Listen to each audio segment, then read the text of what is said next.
Bonjour à tous, amis de l'angoisse. Aujourd'hui, une date particulière, le 22 novembre 1958. Particulière parce qu'il s'agit de la naissance de Jamie Lee Curtis. Elle est née à Los Angeles, en Californie, et de parents particulièrement connus, Tony Curtis et Janet Leigh. Ah, des sujets que j'aime bien. Oh, les pupettes. Il y a Pinette. Il y a Blake. Oh, quand t'étais bonita, je faut qu'il sorte en français. Oh, bonjour, c'était un moment gênant. Regardez Black Lagoon. Ça sort tous les ans, c'est le 4e. Je cherche encore le premier. Si vous l'avez, offrez-le-moi. Vendez-le-moi. D'accord. Regardez Black Lagoon, c'est génial. En plus, c'est sur les Puppet Master, hein, et puis sur Call of Cthulhu, et sur Chris Lamartina, et sur dossier interview de Wave Production, José Ramon Larraz, trop de trucs. Trop de bons trucs. Regardez. Donc, Tony Curtis, grande carrière, avec plus de 100 films et séries à son actif. Dans les notables, on pourra retenir, oui, en 57, il y avait quoi en 57 ? Il y avait Le Grand Chantage, en 58, il y avait Les Vikings, on peut retenir Certains Lem Show en 59, Spartacus en 60, voire même L'Étrangleur de Boston en 68. Il faut savoir qu'il a également touché au domaine horrifique. Il y a certaines prestations ou certains rôles. Dans La Chambre des Horreurs en 66, par exemple, Rosemary Baby, voilà, alors 68, le célèbre. On l'a également vu dans Mommy à la ratour en 93, ou encore de Faiseur d'épouvante en 78. Sa mère, Janet Leigh, jouera également dans de nombreux films, tels que Les 4 filles du Dr March en 1949, L'Appât en 1953, Les Vikings en 1958. Elle jouera également pour le domaine horrifique dans des films tels que Les Rongeurs de l'Apocalypse en 1972, Fog en 1980, Halloween et Halloween 20 ans après en 1998 ou encore Psychose en 1960. Voilà. Ce qui lui vaudra d'ailleurs l'Oscar de la meilleure actrice dans un second rôle en 61. Il faut savoir que Jamie Lee Curtis est multiculturelle, elle a du sang venant d'un peu partout, car bien qu'elle soit américaine, ses grands-parents paternels viennent de Hongrie et ses grands-parents maternels sont irlandais et danois. Sacré sang quand même. Oh, la gonzesse, c'est une intercontinentale. Enfin bref. Suite au divorce de ses parents en 1962, la petite Jamie Lee Curtis a bien du mal à savoir où habiter. Elle finira par aller en Californie en 1976 et se spécialisera dans les arts dramatiques à l'Université du Pacifique à Stockton. Ouais, mon œil. Parce que bon, c'est pas tout ça, mais elle arrêtera au bout d'un semestre. Pour se lancer dans sa carrière d'actrice en 1977, où elle commencera avec un rôle en tant que figurante, on commence tous par là, pour un épisode de Columbo. Bien qu'ayant commencé dans des séries comme Opération Charme, suite au contrat qu'elle avait signé avec le studio Universal, c'est grâce à un épisode de Opération Petticoat que sa vie va changer. Le jeune réalisateur John Carpenter la remarque pour son physique androgyne et il en fera son héroïne, Laurie Strode, dans Halloween, la nuit des masques.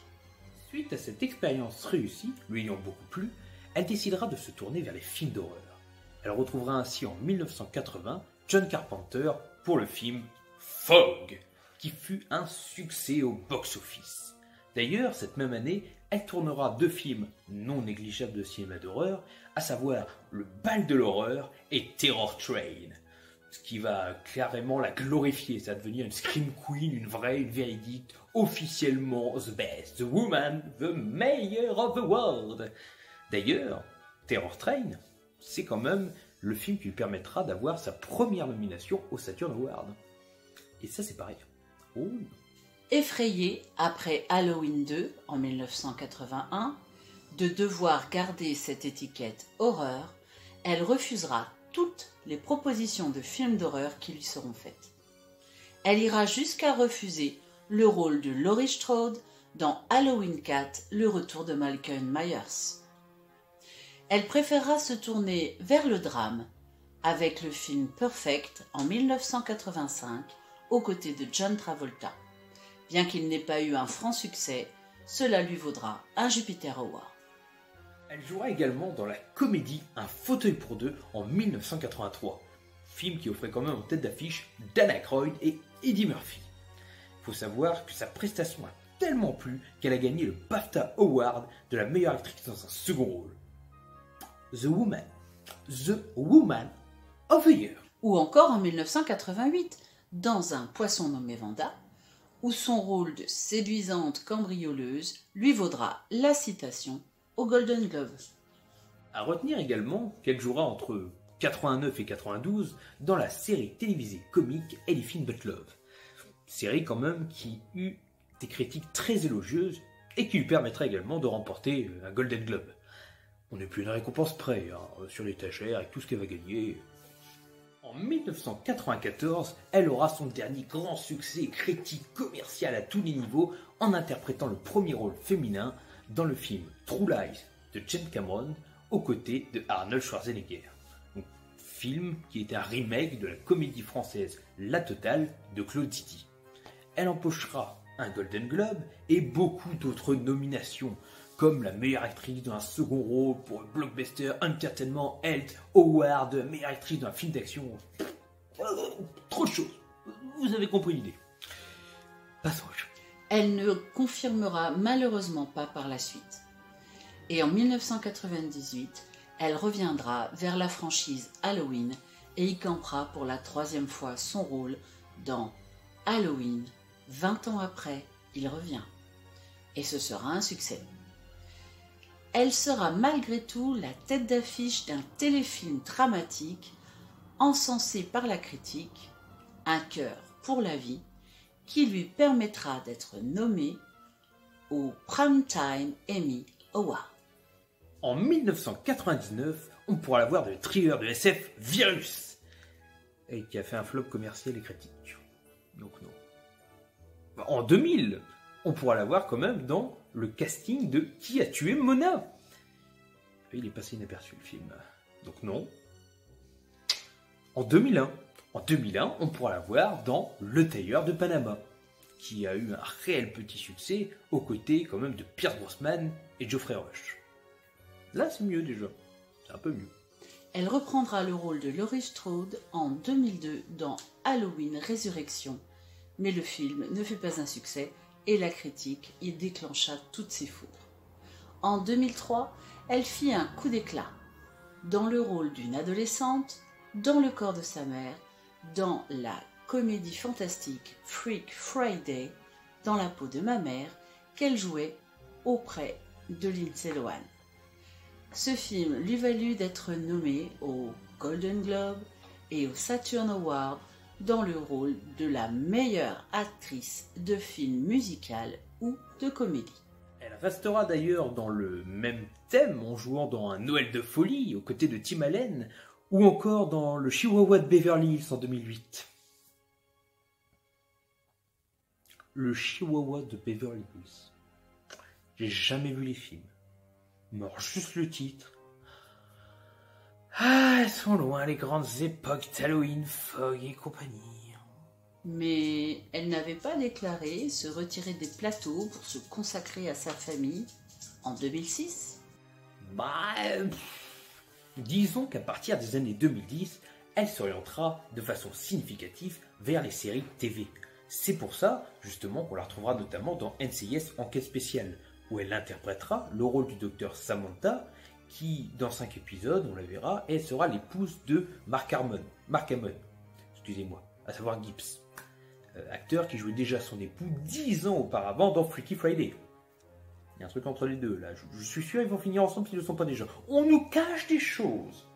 D'ailleurs, en 2015, elle sera au casting de la série Scream Queen, une série créée par Ryan Murphy qui eut un réel succès et qui lui permettra d'une part de mélanger comédie et horreur, ce qui est plutôt chouette, elle a beaucoup manié les deux durant sa carrière, mais en même temps de retoucher avec les trophées, les trucs dorés qu'on aime, avec notamment des People's Choice Awards et à nouveau des Golden Globes.